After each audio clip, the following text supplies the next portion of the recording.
Vlog మొత్తంలో కూడా మనం రిటర్న్ గిఫ్ట్స్ వలన ఇబ్బందులు ఏంటో షేర్ చేసుకుందామండి.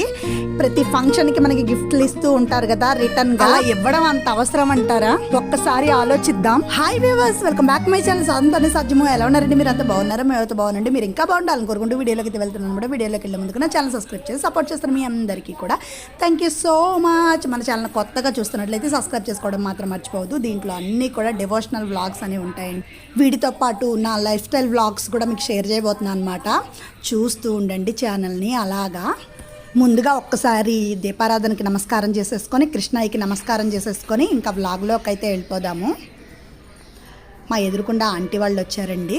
ఒక 2 రోజులు ఉండి వెళ్దామని చెప్పేసి అనమాట. ఆంటీతో కొంతసేపు కబుర్లు అయితే చెప్పేసి వచ్చేసాను. నేను చాలా రోజులు అయిందని చెప్పేసి. ఏ పాటు తప్పినా సాపాటు తప్పదంటారు కదండి, అట్లాగే ఈరోజు టిఫిన్ ఇడ్లీ అయితే వేసేసాను నేను. దాంతోపాటు రాగి జావ అయితే కాసాను. ఇడ్లీ తినేసి జావ తాగి పిల్లలైతే స్కూల్కి వెళ్ళిపోతారు. ఈరోజు మా పిల్లగాడు ఇంట్లోనే ఉన్నాడండి. మా అమ్మాయిని మాత్రం స్కూల్లో దింపి రావాలి. ఇంకా నేను వెళ్ళి ఈయన ఆఫీస్కి రెడీ అవుతూ ఉన్నారు. టిఫిన్ అయితే అయిపోయింది. ఇంకా మా అమ్మాయికి జడలు వేసేసి ఇంకా ఇంట్లో పనులు అయితే స్టార్ట్ చేసుకోవాలి. ఈరోజు వ్లాగ్లో ఏంటంటే ప్లాస్టిక్ ఐటమ్స్, వాటితో పాపం మనమందరం చాలా ఇబ్బంది పడుతున్నామండి. నిజంగా అది మనం గుర్తిస్తేనే కానీ అర్థం అవ్వదన్నమాట. ఈరోజు పిల్లని దింపొచ్చేసిన తర్వాత కొత్త పని అయితే స్టార్ట్ చేశానండి. 6 నెలలు అయిందనమాట. ఇలా ప్లాస్టిక్ డబ్బాలు, ఇంట్లో ఉన్న చెత్త చెదారం క్లీన్ చేసి, మామూలుగా రోజు క్లీన్ చేసుకుంటాము, ఇల్లు ఉడ్చుకుంటాము, దులుపుకుంటాము, అది వేరు. వస్తువులన్నిటినీ కూడా 6 నెలలకు ఒకసారి కొత్త వస్తువులు వస్తూ ఉంటాయి కదా, వాటన్నిటినీ పాత వస్తువులను తీసేసి కొత్త వస్తువులను అలా ఉంచుతూ ఉంటాను.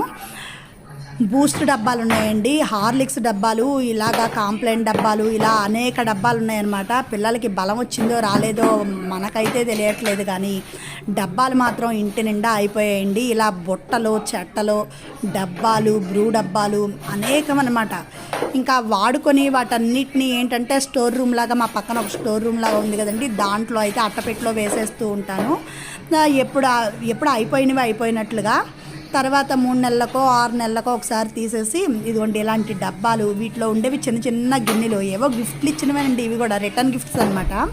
ఈ బుట్టలు ఇవి కూడా అంతే. అన్నీ మనం ఏంటంటే ప్రెస్టేజ్కి పోయి 10 రూపాయల సామాన్లు, 20 రూపాయల సామాన్లు, పోన్లే 150 రూపాయల సామాన్ అనుకోండి ప్లాస్టిక్ది, అదైనా సరే అలా గిఫ్ట్లు ఇవ్వడం వలన పాపం ఎంత ఇబ్బంది పడుతున్నారో అని అయితే నాకు అనిపించింది. ఎవరి దగ్గరికి వస్తే వాళ్ళకి తెలుస్తుంది అంటారు కదండి, అట్లా అన్నమాట. నిజంగా సామాన్లు అన్నీ తీస్తుంటే నాకైతే మాత్రం ఏడుపు వచ్చేసింది ఈరోజు. ఎన్ని సామాన్లు అయిపోయాయంటే ప్లాస్టిక్వి చెప్పడానికి వీల్లేదండి. స్టీల్ బాక్సులు కూడా అంతే అనమాట. ఇప్పుడు ఎవరన్నా ఒకళ్ళ ఇంట్లో మెచ్యూర్ అయ్యారనుకోండి, ఫస్ట్ రోజు దగ్గర నుంచి వాళ్ళు బంతి భోజనాలు పెట్టేదాకా ఏదో గిఫ్ట్ ఇస్తూనే ఉంటున్నారనమాట, చిన్నదో పెద్దదో. అది వాళ్ళు ప్రెస్టేజ్ కింద గొప్పగా ఫీల్ అవుతున్నారు. తీసుకొని ఇంట్లోకి వచ్చి అటు పడేయలేకపోతున్నాము, ఇటు దాచుకోలేకపోతున్నాము, వాడలేకపోతున్నాము. వాళ్ళకి డబ్బు ఖర్చు ఎందుకో నాకైతే అర్థం అవ్వలేదన్నమాట. నిజంగా నాకైతే అలా అనిపించింది. అలాగే ఎంతమంది సఫర్ అవుతున్నారో అని అయితే అనిపించింది. చూడండి, కొనడానికి కూడా ఏదైనా షాప్కి వెళ్ళాను అనుకోండి, నేను కూడా అనేక వస్తువులు ప్లాస్టిక్ కొనేస్తున్నాను అవసరానికని. 1-2 సార్లు వాడినా అవన్నీ పక్కన పడైనా. ఇవ్వండి ఇవన్నీ కూడా ప్లాస్టిక్ సామాన్లు అడొస్తే బయటపడేద్దామని చెప్పి ఇక్కడ ఉంచాను. ఐస్ క్రీమ్ డబ్బాలు, ఇలా హార్లిక్స్ డబ్బాలు, కొన్నేమో ఇంకా చాలా రకరకాలు ఉన్నాయన్నమాట. ఇలా గిఫ్ట్లు ఇచ్చిన సీసాలు, ఇవన్నీ కూడా రిటర్న్ గిఫ్ట్లేనండి. సీసాలు ఇవన్నీ కూడా ఒకసారి వాడినా రెండోసారి ఏమవుతుందంటే అవి కారిపోవడమో ఏదో ఒకటి అవుతుంది, యూజ్లెస్గా అయితే ఉంటున్నాయి ఈ డబ్బాలన్నీ కూడా. ఏదన్నా ఫంక్షన్ జరిగితే మొన్న ఎవరో మొక్కలు ఇచ్చారండి, జాకెట్ మొక్క పెట్టచ్చు, అలాగా తినడానికి చక్కగా భోజనం పెట్టి పంపించవచ్చు. అలా కాకుండా చూడండి రిటర్న్ గిఫ్ట్ల వల్ల ఎంత ఇబ్బంది పడుతున్నామో. ఈ ప్లాస్టిక్ సామాన్లు అన్నీ కూడా రిటర్న్గా గిఫ్ట్ ఇచ్చినవే అనమాట. ఫంక్షన్కి వెళ్ళినప్పుడు భోజనం చేసి వచ్చేటప్పుడు మనకి ఇచ్చినవే ఇవన్నీ. అవి ఆ స్టీల్వి కూడా అంతే, ఆ స్టీల్ డబ్బాలు కూడా అంతే. ఎన్ని ఉన్నాయంటే ఇంటి నిండా అవేనండి. ఈరోజు అంతా క్లీన్ చేసి సర్దేసి అన్నీ కూడా కొన్ని బయట పడేద్దామని చెప్పి తీశాను. వాటిని ఎక్కడ పెట్టుకోవాలో కూడా అర్థం అవట్లా. వంటిల్లు అంతా నిండిపోయిందనమాట. ఇదిగోండి వంటింటి నిండా అలా ఉన్నాయని మళ్ళీ తీసి ఇక్కడే పెట్టాల్సి వచ్చింది. నేను మళ్ళీ దాన్ని తీసి ఆ సందులో పడేయాలి వాటన్నిటిని. ఇలా అయితే నడుస్తోంది ఇంట్లో. మధ్యలో చూడండి మా అమ్మాయి అట్టపెట్లు ఇవన్నీ తీస్తుంటే అట్టపెట్లలో కూర్చొని చూడండి. చిన్నపిల్లలు అంతేనేమో, పెద్ద అయిన తర్వాత మనం చేయాలంటే ఇలాంటి పనులు చేయలేము, అదో సరదా అన్నమాట.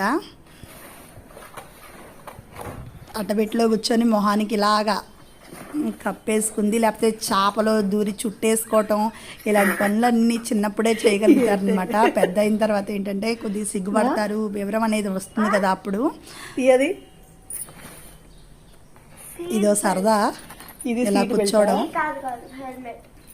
హెల్మెట్ అది. కొన్ని రిటర్న్ గిఫ్ట్స్గా స్టీల్ బాక్సులు కూడా వచ్చాయండి, డబ్బాలు, ఇవన్నిటిని కూడా చాలా వరకు తీసేసి నేను కావలసినవి మాత్రమే ఉంచి ఇలా నీట్గా అయితే సర్దేసుకున్నాను బాక్సులన్నీ. పుట్టినరోజులైనా, గృహప్రవేశమైనా, ఓడుగులైనా అనేక ఫంక్షన్లు అనేవి జరుగుతున్నాయి కదండి. ప్రతి ఫంక్షన్కి రిటర్న్ గిఫ్ట్ ఇవ్వడం అవసరం అంటారా? సరుకులు తెచ్చుకున్న రోజేమో డబ్బాలు అవసరం అవుతాయి, అవన్నీ ఖాళీ అయిపోయిన రోజేమో అమ్మో ఇన్ని డబ్బాలా అనిపిస్తూ ఉంటుంది.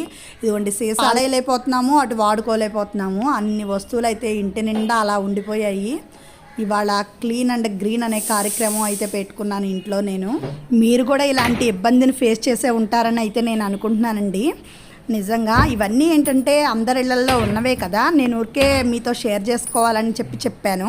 హాట్ బాక్సులు ఇలా అనేక రకాలండి. రిటర్న్ గిఫ్ట్ వల్ల పాపం చాలా ఇబ్బంది పడుతున్నారంట. నాతో కూడా 2-3 అన్నారండి మా ఫ్రెండ్స్, అమ్మో ఇంటి నిండా డబ్బా, ఇదిగోండి ఈ డబ్బాలన్నీ కూడా రిటర్న్ గిఫ్ట్ కింద ఇచ్చినవే, మీరు చెప్తే నమ్మరు.